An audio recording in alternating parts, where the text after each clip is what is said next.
You think you know my next guest, but did you know that he was once the editor of the McClintock Guidon? Did you know that he was the editor of The Log while he was at Annapolis? That's a clue as to who I'm talking about. Did you know that he is a former columnist for the Tempe Daily News?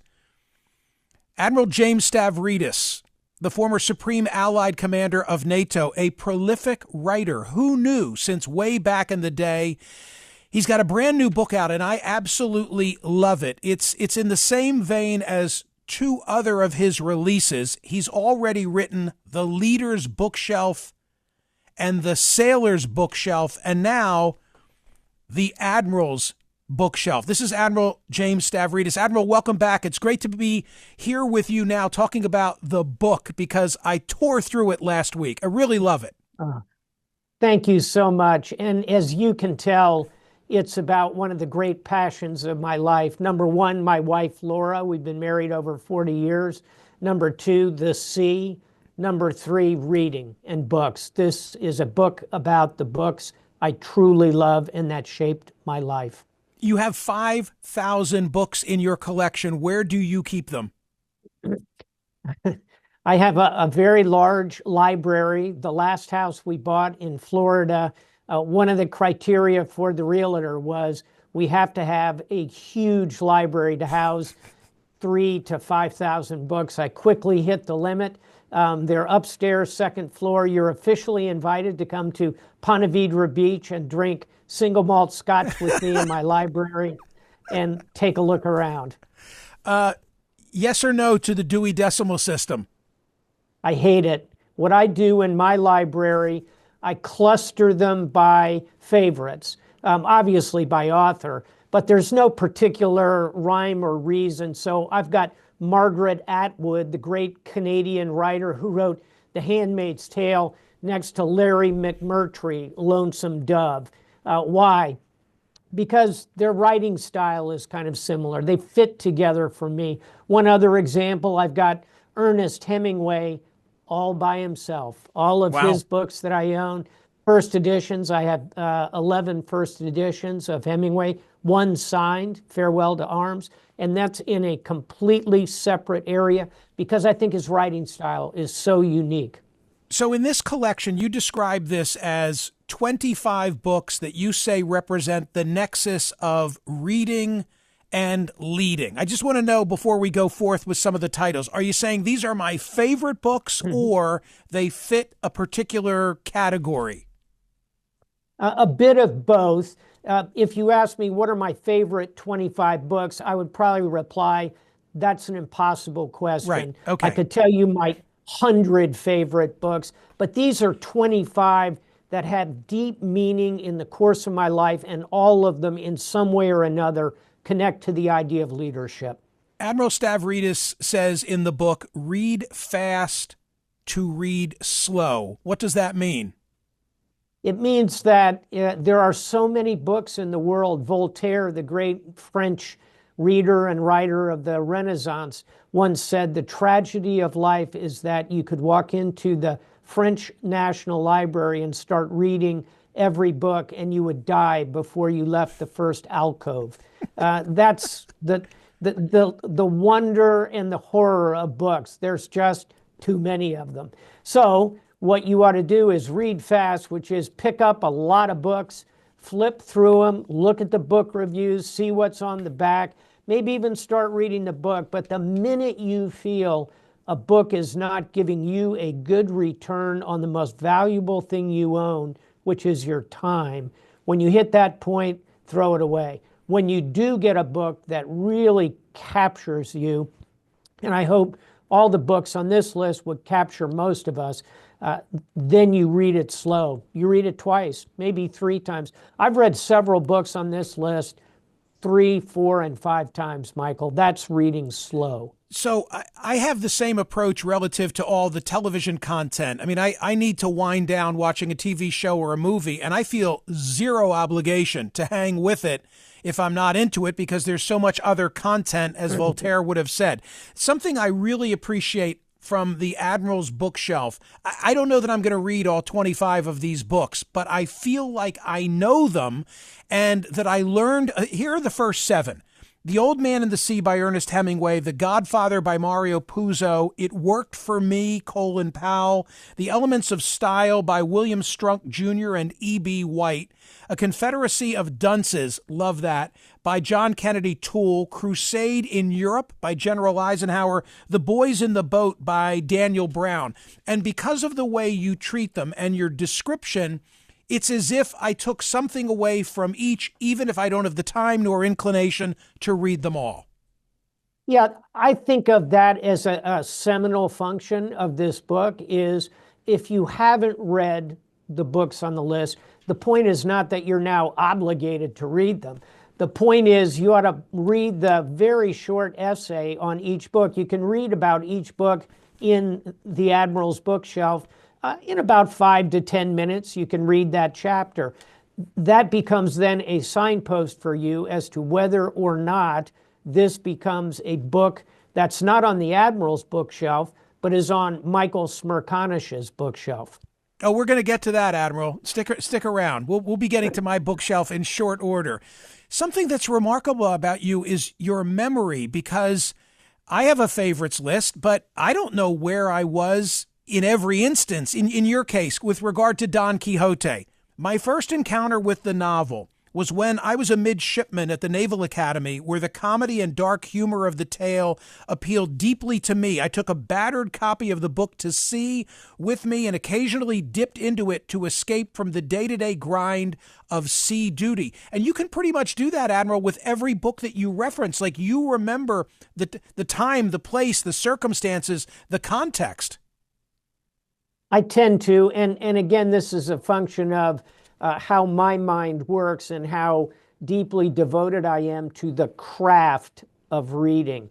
And one way to think about it is I became a reader when I was 8 years old. I was living in Athens, Greece, and here's a news flash. In the 1960s in Athens, there's no English television. And oh, by the way, there's no internet. There's no way to access that huge multi-dimensional world. I became a reader. And so 8 years old, 9 years old, 10 years old, 11 years old, every week I'd go down to the English library in Athens and get a stack of books, mentored and curated by my mom and my dad, both huge readers. But as a result, I have a reader's mind. And I think that's helped me become, I hope, a pretty good writer as well. I don't think that anyone would be surprised who knows of your credentials that Hemingway's The Old Man and the Sea makes the cut. But they will be surprised, perhaps, to know that Mario Puzo's The Godfather is one of the books that you deal with in the Admiral's bookshelf. Explain.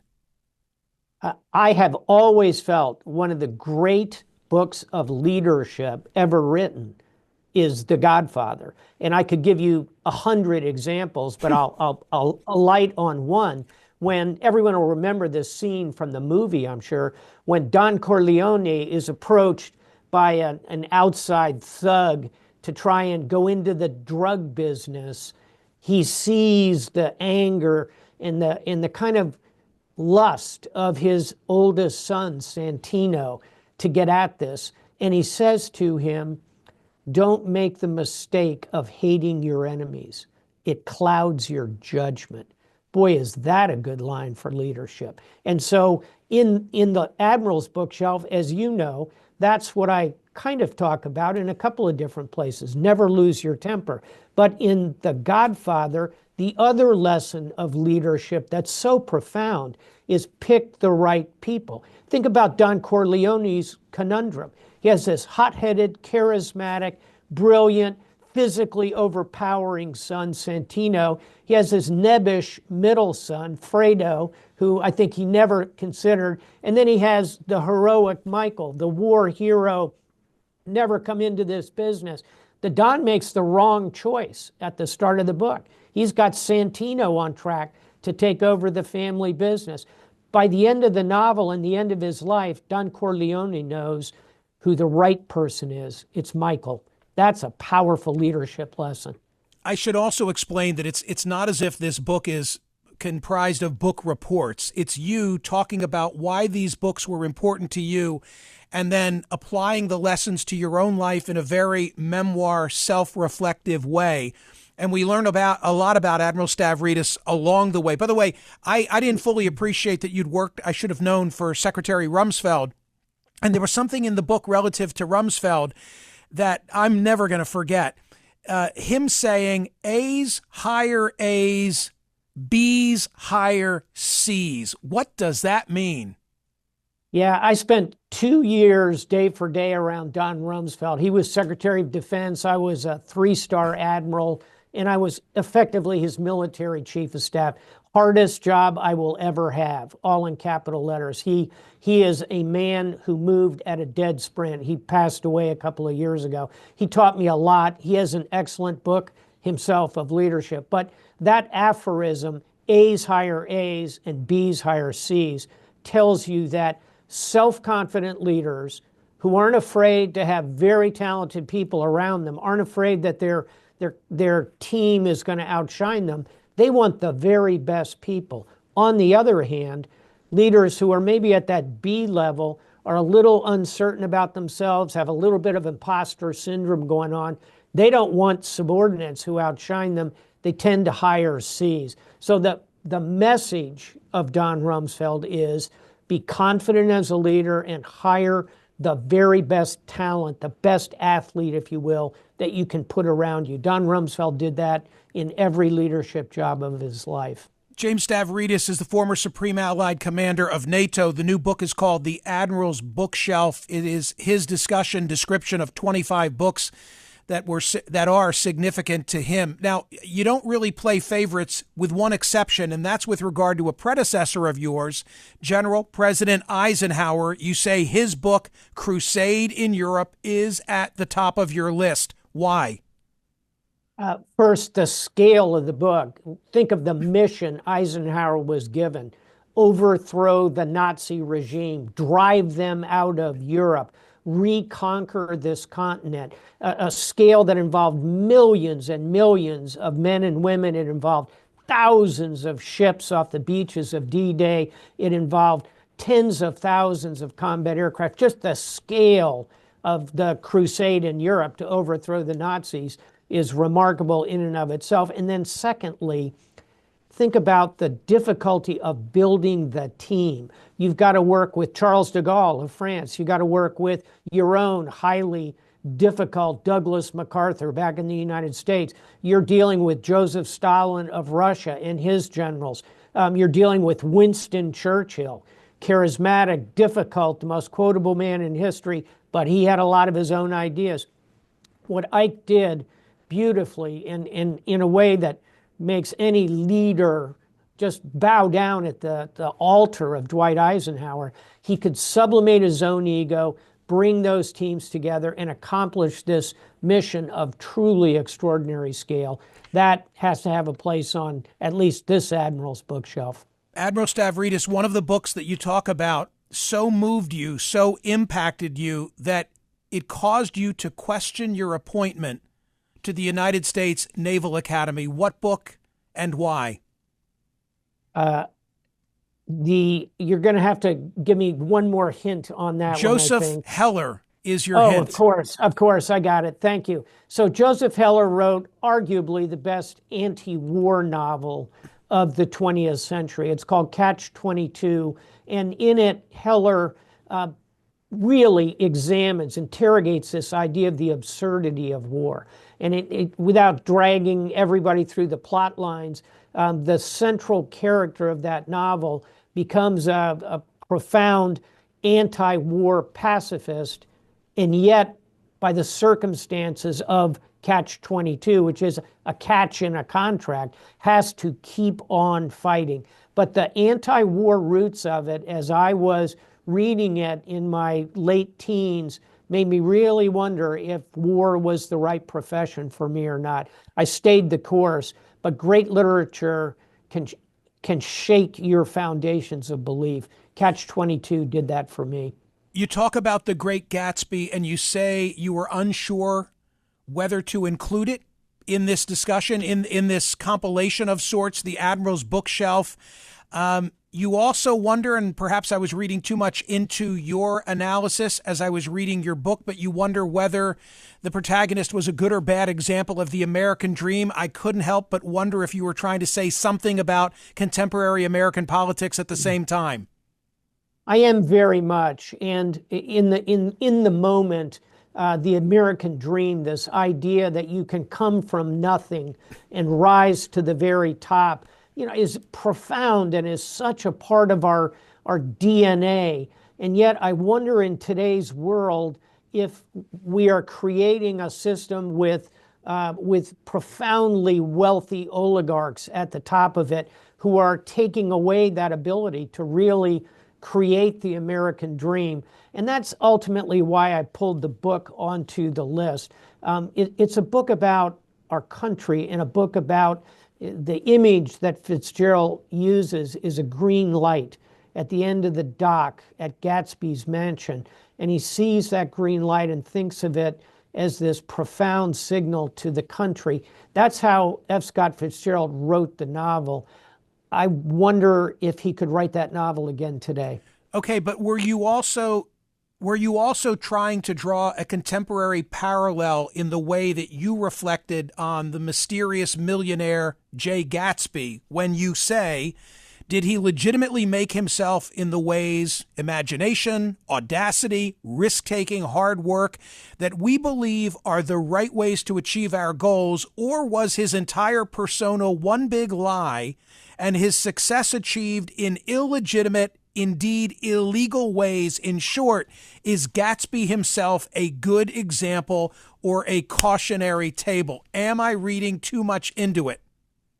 I think you are not reading too much into it. And in today's world, here's the difference between today's world and F. Scott Fitzgerald's world. It's transparency. In today's world, every superhero story is examined and pulled apart and has to face the harsh light of the world in a way that a Gatsby could get away with it in the 1920s. And Elon Musk couldn't get away with that in today's world. But that same strain of ambition and driving to get to the very top is still such a profound part of our culture. In the end, I had to include the book. The Handmaid's Tale, Don Quixote, The Odyssey, The Art of War, To Kill a Mockingbird, Catch-22, Beloved by Toni Morrison, The Caine Mutiny, and many, many more are dealt with in this fabulous book, The Admiral's Bookshelf. Please indulge me just a moment longer. You've inspired me. So I don't have 5,000 books. I get sent books every week. TC could back me up, probably 3 to 5. New releases. Will you interview this author? Will you interview that author? And I only keep in my home office those that have really impacted me. So with pen and paper, I walked through my own office, took notes of what would be my own Stavridis list. And when you leave me in a moment, I'm going to open my telephone lines and ask the callers to offer me a title of their own. But I brought with me 3 from home that I would love to just show you. So here we go. If I had a book like yours, I would include these. All the Best from George Herbert Walker Bush. What I love about this book is he never wrote a memoir. Okay, because that would be him, quote unquote, bragging on himself. But instead, he was a letter writer, and he reassembles the letters of his life, the letters that he wrote, the letters that were written to him. And in particular, when he writes to his parents on September 3rd, 1944. This will be the very first letter you have gotten from me in a good long while. I wish I could tell you as I write this, I'm feeling well and happy. Physically, I'm okay, but I am troubled inside and with good cause. And then he talks about being shot down in the Pacific in the midst of World War II. So I love that book. By the way, have you read his memoir?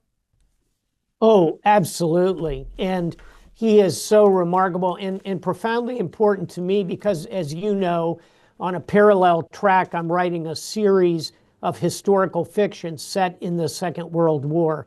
And so I'm reading hundreds of these World War II memoirs.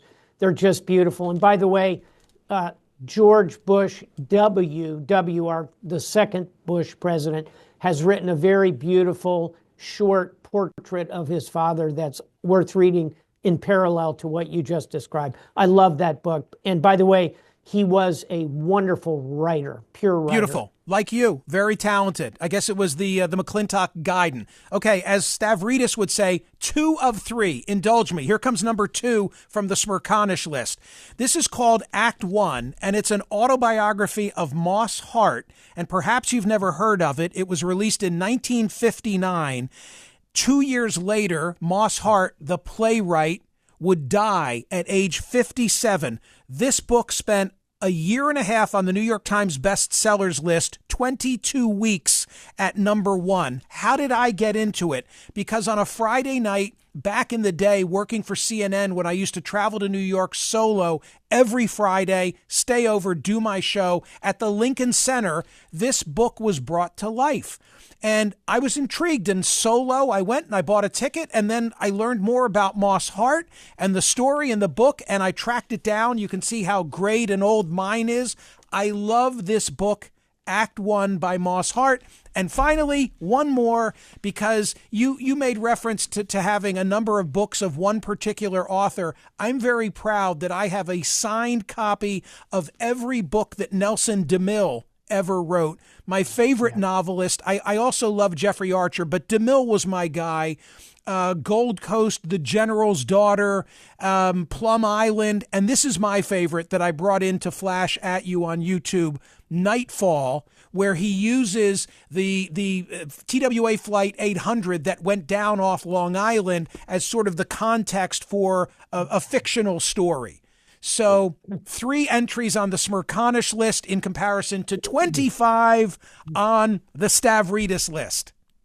Well, at the very last chapter of the Admiral's bookshelf is what's on your bookshelf. And Right. I challenge readers, and you've made me very happy. And also, I've never read Act 1. I'm going to hang up from this call and order a copy and read it. You'll love it.